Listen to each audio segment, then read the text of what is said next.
Good morning. My name is Chantel, and today I'm going to be teaching Taylor how to do a small knotless plait where you feed in the hair and it looks very natural. For your products, you will need either edge control, which we're going to be using today. You can also use Shine Jam. Shine Jam is my preference. I don't have that today, so we're going to use the edge control. And my comb of preference is a foil comb, which is usually used for foils when doing color, but it makes it easy for me to part, and the teeth are small, so I can comb through the hair thoroughly and get it nice and straight.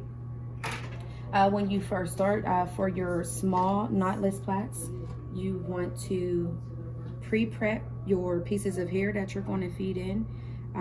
For small, they're going to be fairly thin. For mediums, of course, you would go a little bit thicker, maybe like that, and larges, and so on. When you start, you want to make your your squares fairly small, because we're doing the small knotless plaits. I always like to take a little bit of the edge control and coat my base so it can look nice and uniform, and every piece of hair can lay down and not be out of place.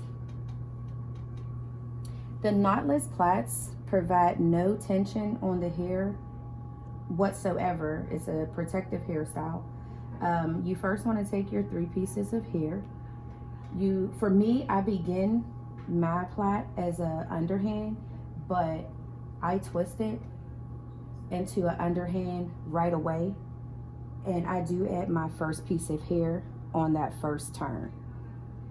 I place the hair there and I put my finger there to hold it in place so it doesn't move, so it can look nice and neat and natural. Keep your fingers really to the scalp so you can get it as close to the scalp as possible. As I said, it's still not going to provide any tension because how you're adding the hair in, it's really just a protective hairstyle. For the smalls, I add in about 3 or 4 pieces of hair at the top, in the beginning, and then I braid down. Now for added length, depending on if the client wants their plaits to be super long, you'll add hair later on down in the plait. So I plait, and you just plait it all the way down. When I get to the point where my plait is getting to the point where their hair is ending, I will add a little bit of my Shine Jam or edge control just to lay the hair down to the weave, so it's not poking out, sticking out. You don't have those little hairs that are sticking out. I don't even know what to say they look like, little whiskers maybe. But you don't want those. You want your plait to be nice and uniform and together. So that's what I do. If I don't have to necessarily tuck the hair within the weave, I'll just add that Shine Jam. Shine Jam or that edge control, just to stick that hair to the weave so it can blend better, basically. And here at this point, or whenever you're ready, whenever the plait is starting to thin out, if you want to add some length to the plait, this is where you would go ahead and add in additional pieces, and that will give your plait some length.